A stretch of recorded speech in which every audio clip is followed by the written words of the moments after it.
So welcome to this webinar, which is a roundup of last week's SAP Insider GRC2017 conference in Amsterdam. Before we get started, just want to check the technology is working. So could you all please just click the hand button on your control panel?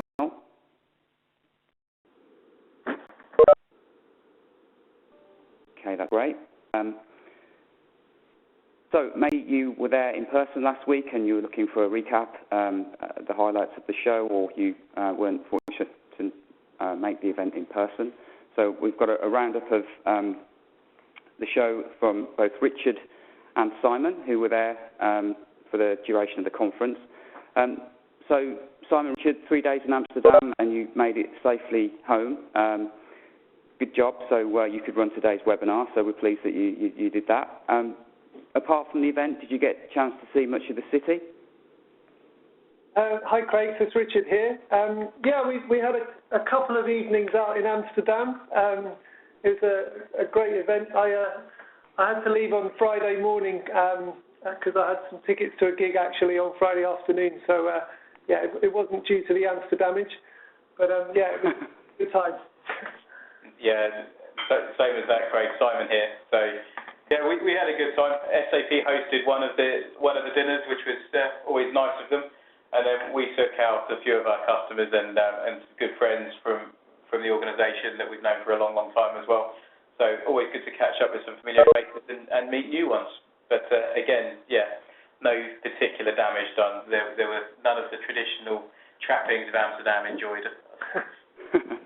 Great. Okay. Well. Just conscious of time, so I'll hand over to you, Simon, I think, because you're going to get us underway. So if you can sort of talk us through what we're going to cover on today's session. Fantastic. Yeah, no problem at all. So, again, we've only got 30 minutes here. As most of the people on the call may know, I could talk for days on pretty much anything, but we're going to limit ourselves to effectively just the conference, talk a little bit about what was there, some of the key themes coming from the speaker sessions. As we know, these sorts of events often herald a whole load of announcements as well, so there'll be a couple of discussions on what the key take-homes were from those, and then just a little bit of an overview about the conference itself, how we think it's going and where it fits in the modern world of digitalisation and webinars. Coincidentally, I think I recognise that bar on the corner, Simon. Well, I don't. Maybe that says more about me than you. Anyway. Moving swiftly on. So, what was there at the conference itself? So, for those of you who are particularly well versed in these sorts of things, then there was all the usual suspects really. So, throughout the 4 days, there was a jumpstart day to get people really in the groove, get people in there early before all the traditional speaker-led sessions start. But then there were also hands-on labs where you were able to try out different products, different capabilities from an SAP perspective, most notably Lumira this time. The SAP Solution Center, a great resource for customers trying to find specific issue resolutions. So they have a lot of the product management and solution management guys in the Solution Center, and they're just locked in there for 3.5 days, just having meeting after meeting after meeting with customers, trying to air their problems and hopefully get them fixed. So what most of us are there for, the speaker-led breakout sessions. Again, a very full agenda, so multiple tracks going across the 3 days, plus the jumpstart, wall-to-wall action. Everywhere you turn, there's GRC and security-focused breakout sessions. But as well as those, we also have the customer-led ones, and again, very, very popular to have customers leading the groups in their own war stories to see what they've done and how they've overcome some similar problems that others may be facing. It wouldn't be a conference if there wasn't the exhibitors. And there are a few exhibitor-led product sessions as well. So some exhibitors, some consultancies, some vendors pay to have additional sessions on the agenda where they can formally endorse their own products or get some of their customers to put some noise out there positively on their behalf. I should say we didn't pay for those, so anything that you hear today is absolutely bona fide. It wasn't done on the slides just to try and get additional promotional material there. So Simon and Richard, you do a lot of these conferences. Was there anything particularly new that struck you from how the event was run? So From my perspective, I'm not sure there was anything particularly new in terms of the format, but I think this conference did seem a bit different in the way that they shaped it and sized it, and they did a few things slightly differently. Certainly, some of the Ask the Experts was particularly innovative because they changed the timings out, they branded it a lot better, told a lot more people what was going on, and announced that far more strongly, and that resulted in a few more customers actually finding the experts to ask their questions. They actually have a new conference organiser, Kendall Hatch, and actually this is his first European one, I believe. If it isn't, it's the first one where he's had full control of the programme, etc. And I think he did a really good job, actually. I think they sized the environment right, and he brought in a few new things that worked really well.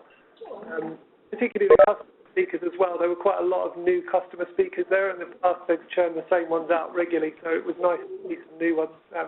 A couple of those were Turnkey customers as well, which was nice from our perspective. So lots to see and do. And again, when we look at the tracks that were on offer at the Amsterdam conference, there was a huge, broad nature to it. So it wasn't just the access-dominated segregation of duties review and how do I get a clean audit. There was far more innovation in terms of the content that we saw throughout the conference, really. So we still had the leadership and the strategy side of things. There were still some access-orientated sessions, but by far and away, the biggest winner out of the conference that we saw was the cybersecurity and the sort of innovative risk fraud and GDPR-type content sets as well. So it did seem that certainly the Europeans have taken a giant leap forward, certainly from the Vegas conference back in March. And I think that was what came out from a lot of the customer interaction we had on the stand. There were a lot more contemporary and time-relevant challenges being discussed. So, as you would imagine, in the EU there was a lot more interest in GDPR, and that's tipping along quite nicely from a subject matter perspective and certainly accelerating towards the deadline of May next year for adherence, something that didn't even feature at all on the agenda for the US one, as you might have expected. But as Richard said, many more customer case studies and a lot more customer panels, so there was definitely a drive from Kendall and his team to focus more on the customer rather than just give it as a showcase for vendors to sort of talk about what they wanted to do. There was a little bit of a juxtaposition, however, when there was not quite the same care taken between what was tactical and what could be achieved in the short term versus those that were much more around the future roadmaps and discussions.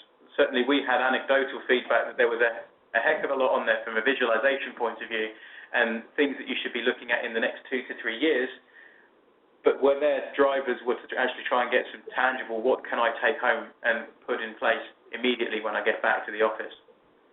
But there we go, you don't get everything right. So again, there were a lot of facilitated networking opportunities, but it didn't seem to be quite as in your face and quite as, I suppose, clear and sheep herding as it was in the US. There was a much more relaxed kind of feeling to it. So although there were still the opportunities there, they weren't quite as stark. So they retired some of the round table sessions because we realised that they just didn't work with the setups of the room, and people were turning up to them unable to really facilitate into a meaningful discussion. But they did promote the Ask the Experts and give a lot more space and time for people to come and ask questions one-to-one. One of the things with the Ask the Experts, they did have a mid-morning session. So normally the Ask the Experts are just as the beer's rolling out at about 6 o'clock in the evening, people are drifting off towards their hotels or their nighttime entertainment. But by having it in the morning, there was still a lot of interest for customers to actually come up and use that as a good opportunity to seek the answers to their questions.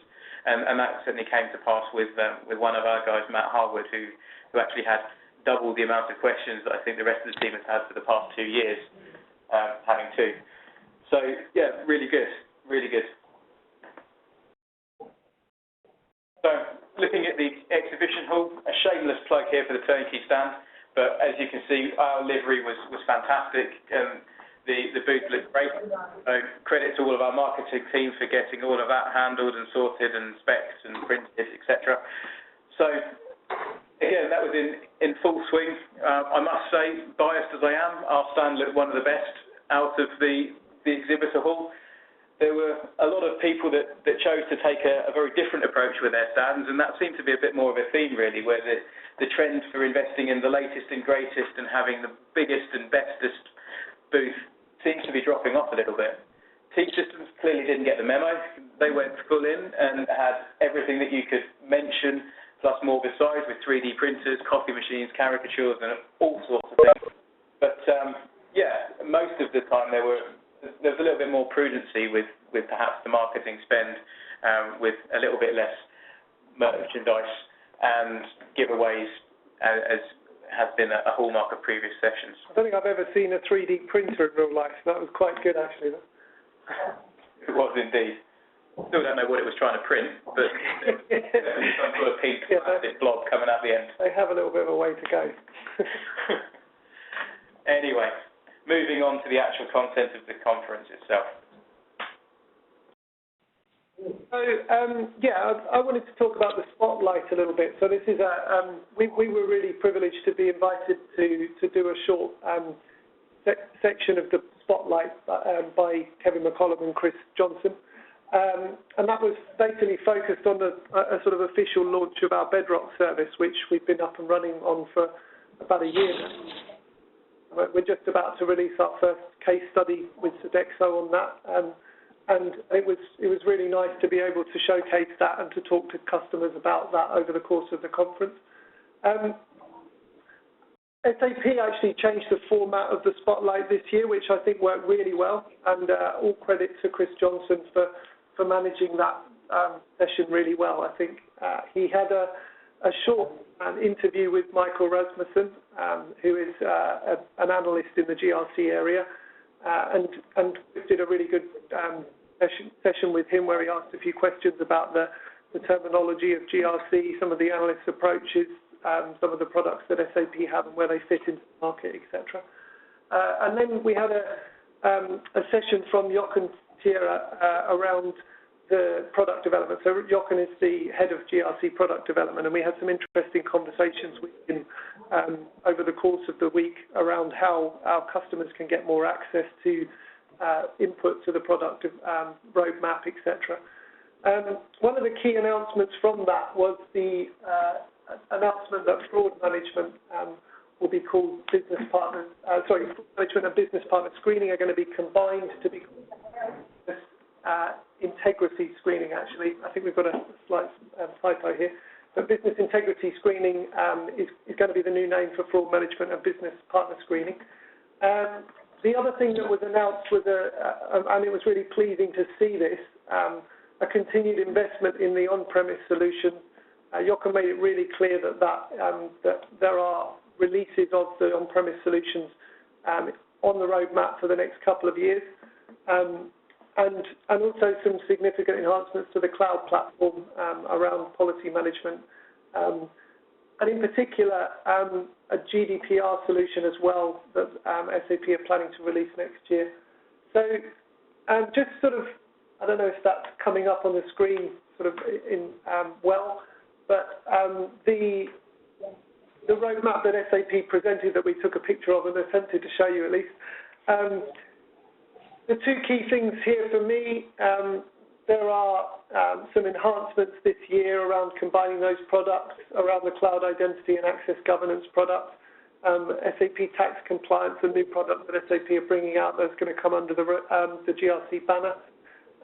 In 2017, in 2018, there's going to be a GDPR solution coming out, as well as a new on-premise release, primarily focused on, in SAP terminology, prioritizing the SAP GRC solution, and getting some integration outside of SAP as well is also on the roadmap for the GRC on-premise solution with the GRC API hub, and that's basically what that's coming about for.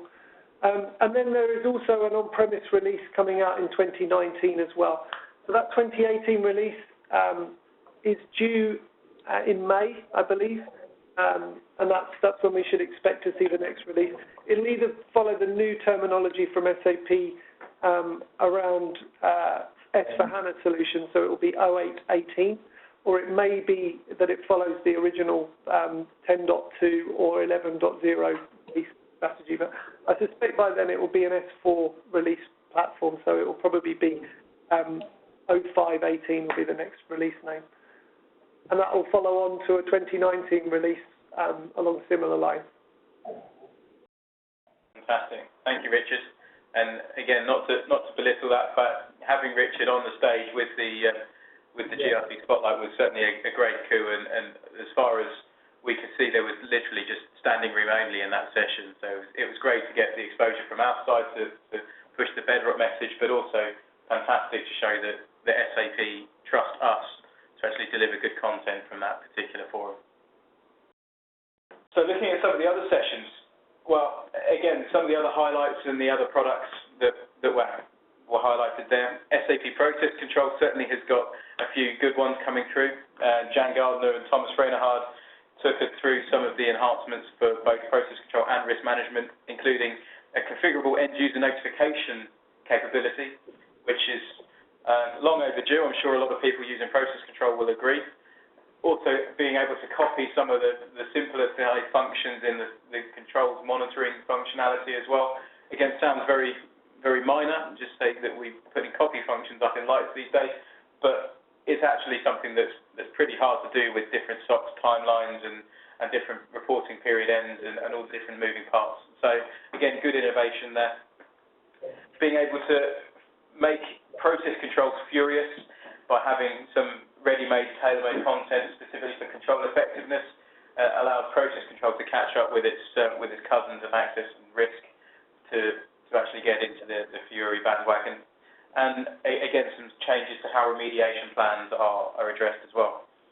Again, the big thing that Richard mentioned, the GDPR cockpit and management platform being released so that customers who are, well, pretty much every customer who's tied to the GDPR initiative can actually have faith that they can report on that and manage the whole life cycle of GDPR within the GRC portfolio from SAP. I believe that's intended to be a kind of insight platform for to support the data privacy officer's role, allowing them to get a visibility of their position, etc., from a GDPR perspective. But if anyone has any questions about where SAP GDPR kind of fits in, then more than happy to have a chat about that. It's an area we've been working on for a few customers, and I think one key thing there is lots of things you can do with existing products and processes. There aren't necessarily silver bullet products here that are going to solve your GDPR challenges. Very much. Just to add to that, there was a few other highlights that came through from other team members who were attending other sessions, saying that ETD got a massive plug in this particular conference. It's had a significant amount of investment to be able to interrogate a lot more different vulnerabilities, and SAP and the partner ecosystem have been working very, very hard to generate a lot of ready-to-go content. So ETD now comes shipped with over 100 different patterns that you should be looking to take advantage of from an external threat perspective on your SAP systems as well. So a lot of work gone into that, and certainly it's now certainly a credible tool in the marketplace for managing the cyber threat where it pertains to SAP. Still a huge dependency on logging, but obviously once you're on HANA, then you can activate everything and log everything 15 times because HANA will cope with it. Again, whatever the question, HANA's the answer. So moving into the turnkey side of things, once again, I was very, very proud of the showing that we had across the agenda. So we had 4 sessions, which I believe was more than, well, certainly more than most, but I think it was actually the biggest contribution for any single vendor outside of SAP or the platinum sponsors of the event themselves. So really does show that we are the go-to guys for content in this area, and we love having the tag of being the thought leaders and the trusted advisors in this space. Again, we chose to cover a lot of different topics, so the breadth and the scale of what we can do really did come to the fore with sessions on access control, process control, fraud management and Fury all covered, along with Richard's spotlight session, really does showcase us in a very positive light, speaking as a director of the company. Also very pleased to mention that Matt Harwood made his debut as a conference speaker as well. You can see a photo of him in the top left of the screen. He did really, really well. Again, we're very pleased to see some of our newer recruits getting up there and taking the credit for their own work as well. We love pushing those guys forward into these sorts of scenarios. And again, Matt did very, very well. So taking on the role of the Fury expert across the RC expert sessions and delivering his speaker slot pretty much last thing on the Friday afternoon to a packed out audience is very fine work indeed. He also won the Turnkey award for getting the most people in a session. Unfortunately, that was to the detriment of mine because I was competing directly with him at the same speaker slot, as you can see here, and I got about 8 people in mine. Doesn't mean to say that it wasn't thrilling. So whilst Matt had just the presence of his own physical being there and lots of people to talk at, I just had to fill the room with my own ego, and I'm sure nobody would say that I wasn't up to that particular challenge. We haven't had the official feedback yet, but there's still hope for me yet. Did you have any repeat customers? Repeat customers, yes. Mainly new faces, actually. I can tell you because I could speak to every single one of them individually. Anyway, there we go. We move on. So, in summary, the conference, as I said right at the outset, it seemed like it was far, far better than previous versions, certainly of the European legs. We've often felt that the European ones are the sort of slightly lacking cousin to the US ones here, but I think that ship really did change its direction on this one. Certainly, I think we found that this one was far better than the last ones, and I think it's probably a little bit better than the Las Vegas one as well. Certainly the breadth of speaking sessions, the content being a little bit more contemporary and up-to-date, and the fact that the exhibitor hall didn't feel oppressively large and felt a little bit more intimate, so that we could actually have much more value-adding conversations and hopefully generate those leads into opportunities will stand us in much greater stead. Again, the sessions were very well attended, especially Matt Harwood's one, I'd say with gritted teeth. The cyber and GDPR sessions appearing for the first time, showing that the content is evolving, and hopefully with Kendall at the helm, that the conference is in good hands. And that's also highlighted by the fact that they're adding a new cyber event into the agenda. Again, that's later on this year, but certainly shows that the guys at WizPubs and the Insider are listening to demand and keeping their ears tuned to the marketplace. Again, from our specific view, it's great to be out in front again. So where we lead, other exhibitors seem to follow. So by ditching the gimmicks and the giveaways in favour of more value-adding and high-quality conversations, that certainly seems to be the way that it's going. It does mean that you as delegates get a lot less swag to take home. In fact, we had to buy the presents for our children at the airport because there wasn't good enough stuff to take back from the conference. But again, that's probably no great problem in the wider scheme of things. So again, great way to integrate our global teams. We did this in conjunction with our German team and had very strong representation from that. And it's always good to share a couple of steins with the German team when we get together. And following on from Las Vegas, another firm step in the positive way forward, and it shows that actually there is still a place for these face-to-face conferences rather than just interacting via WebEx. Although I must admit I'm very glad that so many of you have joined this WebEx. So please continue to do that as well. Richard, any final thoughts from you?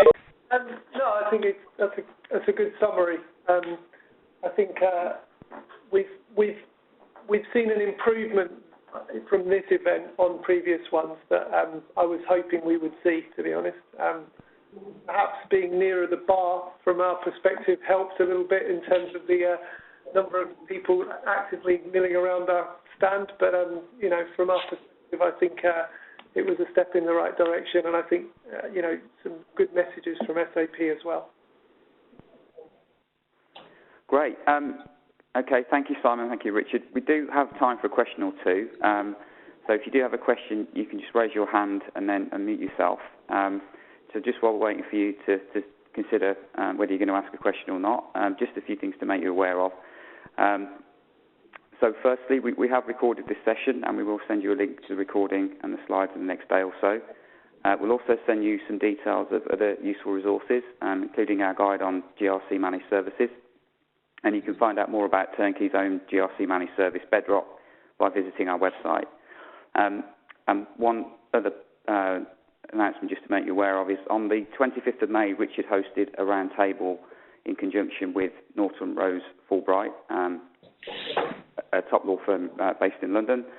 That was focused on GDPR, and a number of people were involved in that session, all of whom were responsible for preparing their organisations for GDPR. We're going to be producing a paper which covers the discussions from the session, albeit anonymously, and we'll be releasing that in the next 2 to 3 weeks, and obviously be happy to share that with you. Doesn't look like we have any questions from anyone, so I think on that basis we're sort of running to time anyway. So Simon, Richard, thank you again for taking the time to present. Thanks to everyone for listening, and we hope to see you again soon.